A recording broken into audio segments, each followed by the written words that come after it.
അറബി ഭാഷ പ്രാധാന്യവും സവിശേഷതകളും. ലോകഭാഷകളിൽ വളർച്ചയിലും വ്യാപനത്തിലും ഒന്നാം സ്ഥാനത്തുള്ള അറബി ഭാഷ സെമിറ്റിക് ഭാഷാ കുടുംബത്തിൽപ്പെട്ട ഒരു ഭാഷയാണ്. ഹീബ്രു, അറാമിക് ഭാഷകളും ഇതേ കുടുംബത്തിൽപ്പെട്ടതാണ്. സെമിറ്റിക് ഭാഷകളിൽ ഇന്നും സജീവമായി നിലനിൽക്കുന്ന ഭാഷ അറബി മാത്രമാണ്. ജനസംഖ്യയനുസരിച്ച് ലോകത്ത് 4ാമത്തെ വിനിമയ ഭാഷയാണിത്. ലോകത്ത് 26 രാഷ്ട്രങ്ങളും 25 കോടി ജനങ്ങളും അവരുടെ മാതൃഭാഷയായി അറബി ഉപയോഗിക്കുന്നു. അനേകം പേർ തങ്ങളുടെ പ്രഥമ ഭാഷ അല്ലെങ്കിൽ കൂടി അറബി സംസാരിക്കുന്നുമുണ്ട്. ഡിസംബർ 18 യുനെസ്കോയുടെ ആഭിമുഖ്യത്തിൽ 2010 മുതൽ എല്ലാ വർഷവും അറബി ഭാഷാ ദിനമായി ആചരിച്ചു വരുന്നു. ഐക്യരാഷ്ട്രസഭയുടെ ഔദ്യോഗിക ഭാഷയായി അറബി പ്രഖ്യാപിക്കപ്പെട്ടത് 1973 ഡിസംബർ 18 എന്നതിനാലാണ്. അന്ത്യപ്രവാചകൻ മുഹമ്മദ് നബി സല്ലല്ലാഹു അലൈഹി വസല്ലം ഇസ്ലാമിക പ്രചാരണവുമായി മക്കയിൽ പ്രവർത്തിക്കുന്നതിന്റെയും നൂറ്റാണ്ടുകൾക്ക് മുമ്പാണ് അറബി ഭാഷ ഉദയം ചെയ്തത്.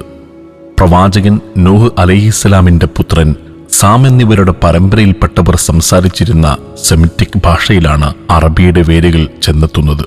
ഇരുണ്ട കാലഘട്ടമെന്ന് ചരിത്രം വിശേഷിപ്പിച്ച 4ാം നൂറ്റാണ്ടിലും 5ാം നൂറ്റാണ്ടിന്റെ തുടക്കത്തിലും അറബി സാഹിത്യത്തിൽ രചനകൾ നടന്നിട്ടുണ്ട്. മുഅല്ലഖകൾ എന്നറിയപ്പെടുന്ന അറേബ്യൻ കവിതാ സമാഹാരങ്ങൾ രചിക്കപ്പെട്ടത് ഈ കാലഘട്ടത്തിലാണ്. ലോകഭാഷകളിൽ വളരെ ലളിതമായ ഭാഷകളിലൊന്നാണ് അറബി. ജാതിമത ഭേദമന്യേ ആർക്കും വേഗത്തിൽ മനസ്സിലാക്കുവാനും പഠിച്ചെടുക്കുവാനും കഴിയുന്ന ഭാഷയാണത്. അറബി ഭാഷയിലെ പ്രസിദ്ധമായ പല നിഘണ്ടുകളും സാഹിത്യ ചരിത്ര കൃതികളുമൊക്കെ തയ്യാറാക്കിയത് അമുസ്ലിങ്ങളാണ് എന്നത് ചിലർക്കെങ്കിലും ഒരു പുതിയ അറിവായിരിക്കും. 28 അക്ഷരങ്ങൾ മാത്രമുള്ള അറബി ഭാഷ വലത്തുനിന്ന് ഇടത്തോട്ടാണ് എഴുതുന്നത്. പദസമ്പത്തുകളാൽ ധന്യമാണ് അറബി ഭാഷ. സ്ഫുടമായ വാക്കുകളും സുഗ്രാഹ്യമായ പ്രയോഗങ്ങളും അത്യാകർഷണീയമായ ശൈലികളും അറബി ഭാഷയുടെ പ്രത്യേകതകളാണ്. കൂടാതെ അറബി ലിപിയിലെ സരളതയും ഉച്ചാരണത്തിലെ ലാളിത്യവും അറബിയെ കൂടുതൽ ജനസമ്പർക്കമുള്ളതാക്കുന്നു. കേവലം ശബ്ദങ്ങളിൽ പോലും വലിയ ആശയ പ്രപഞ്ചങ്ങൾ ഉൾക്കൊള്ളിക്കാനുള്ള ഈ ഭാഷയുടെ സവിശേഷത അപാരമാണ്. അറബി ഭാഷയുടെ പൊതുവായ മറ്റു ചില സവിശേഷതകൾ ഇപ്രകാരമാണ്. 4000-ൽ പരം വർഷങ്ങൾ പഴക്കമുണ്ടായിട്ടും 150ഓളം തലമുറകളായി ലക്ഷോപലക്ഷം ജനവിഭാഗങ്ങൾ കൈകാര്യം ചെയ്തിട്ടും ശുദ്ധിക്കോ തനിമക്കോ മൗലികതക്കോ ലവലേശം പോറലേൽക്കാത്ത ഏക ഭാഷ. 7 മുതൽ 11 നൂറ്റാണ്ടുകൾ വരെ ഭൂമുഖത്ത് അറിയപ്പെട്ടിരുന്ന ശാസ്ത്ര സാങ്കേതിക വൈജ്ഞാനിക ഗ്രന്ഥങ്ങളെല്ലാം അതേ കാലഘട്ടത്തിൽ തന്നെ ലോകത്തിന് ലഭ്യമാക്കിയ ഭാഷ. ഗ്രീക്ക് ഭാഷയിലും സംസ്കൃതത്തിലുമുള്ള പ്രാചീന ഗ്രന്ഥങ്ങൾ ഭാഷാന്തരണം ചെയ്ത് ആധുനിക ലോകത്തിന് സമ്മാനിച്ച പ്രായം കുറഞ്ഞ സെമിറ്റിക് ഭാഷ. ഫിലിപ്പ് ഹിറ്റിയുടെ വീക്ഷണത്തിൽ 8ാം നൂറ്റാണ്ടിന്റെയും 13ാം നൂറ്റാണ്ടിന്റെയും ഇടയിൽ ലോക സംസ്കാരത്തിന്റെയും നാഗരികതയുടെയും വാഹകരായിരുന്ന അറബിയരുടെ മാതൃഭാഷ. വാസ്കോഡ് ഗാമയും കൊളംബസും ലോക സഞ്ചാരത്തിനുപയോഗിച്ച ഭൂപടത്തിന്റെ ഭാഷ. സൈഫറിന്റെയും ആൾജബ്രയുടെയും മാത്രമല്ല, ദൈനംദിന ജീവിതവുമായി ബന്ധപ്പെട്ട് കിടക്കുന്ന അരിത്മെറ്റിക്സിന്റെയും അടിസ്ഥാന ഭാഷ.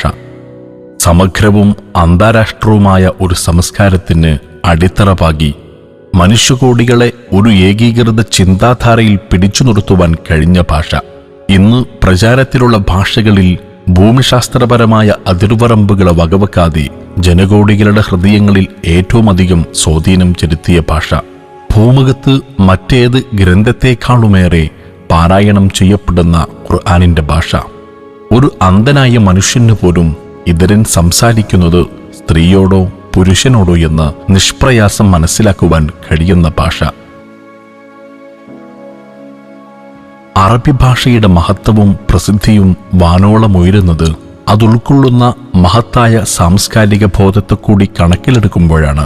സാഹിത്യ സംസ്കാരം അതിന്റെ ഉച്ചസ്ഥായിയിലെത്തിയ കാലത്താണ് ഇസ്ലാം മതത്തിന്റെ അടിസ്ഥാന ഗ്രന്ഥമായ വിശുദ്ധ ഖുർആൻ അറബി ഭാഷയിൽ പ്രവാചകൻ മുഹമ്മദ് നബി സല്ലല്ലാഹു അലൈഹി വസല്ലമക്ക് അവതീർണമാവുന്നത്.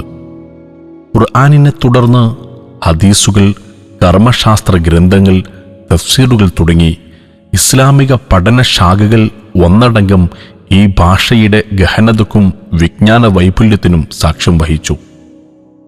അബ്ബാസി കാലഘട്ടം അറബി ഭാഷയുടെ സുവർണ കാലഘട്ടമായിരുന്നു.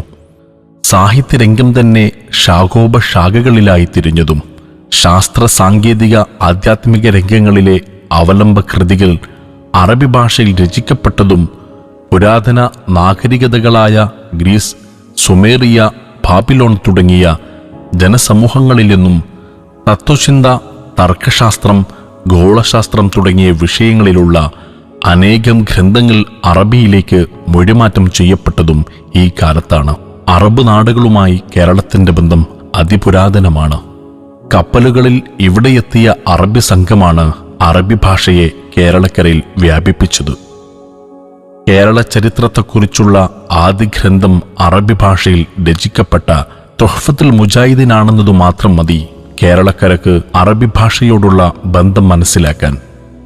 നിലവിൽ കേരളത്തിലെ 5 യൂണിവേഴ്സിറ്റികൾക്ക് കീഴിലും സ്കൂളുകളിലുമായി 12 ലക്ഷത്തിൽ പരം വിദ്യാർത്ഥികൾ ഈ ഭാഷയെ പഠിക്കുകയും അതിൻ്റെ വളർച്ചയ്ക്കു വേണ്ടി പരിശ്രമിക്കുകയും ചെയ്യുന്നുണ്ട്. കൂടാതെ ഔദ്യോഗികമായി അറബി ഭാഷ പഠിപ്പിക്കുന്ന 150-ൽ പരം ഉന്നത വിദ്യാഭ്യാസ സ്ഥാപനങ്ങൾ ഇന്ത്യയിൽ പലയിടങ്ങളിലായുണ്ട്. ഇംഗ്ലീഷ്, ഹിന്ദി, ഉറുദു തുടങ്ങി അറബി ഭാഷയാൽ സ്വാധീനിക്കപ്പെട്ട ഭാഷകളിൽ നമ്മുടെ മലയാളവുമുണ്ട്. നമ്മളിന്ന് ഉപയോഗിക്കുന്ന പദങ്ങളിൽ പലതും അറബി ഭാഷയിൽ നിന്ന് ചേക്കേറിയതാണ്. ഭാഷകൾ മനുഷ്യനാഗരികതയുടെ അടയാളങ്ങളാണ്. സംസ്കാരവും സ്വഭാവവും പകർന്നു നൽകുന്ന ഓരോ ഭാഷയും ലോക സംസ്കാരത്തിന്റെ പൊതുസ്വത്താണ്. അറബി ഭാഷയ്ക്ക് നിഷേധിക്കാനാവാത്ത പ്രാധാന്യം ഇസ്ലാമിലുണ്ടെങ്കിലും ഭാഷയെ മതവുമായോ ജാതിയുമായോ മാത്രം ബന്ധപ്പെടുത്തി വിലയിരുത്തുന്നത് തികഞ്ഞ സങ്കുചിതത്വമായിരിക്കും. തുറന്ന മനസ്സോടെ ഓരോ ഭാഷയുടെയും സാംസ്കാരിക പാരമ്പര്യവും സംഭാവനകളും ഉൾക്കൊള്ളുവാനാണ് പ്രബുദ്ധ സമൂഹം ശ്രമിക്കേണ്ടത്. ഇസ്ലാം കവാടം ഓൺലൈൻ ഇസ്ലാമിക് ലൈബ്രറി.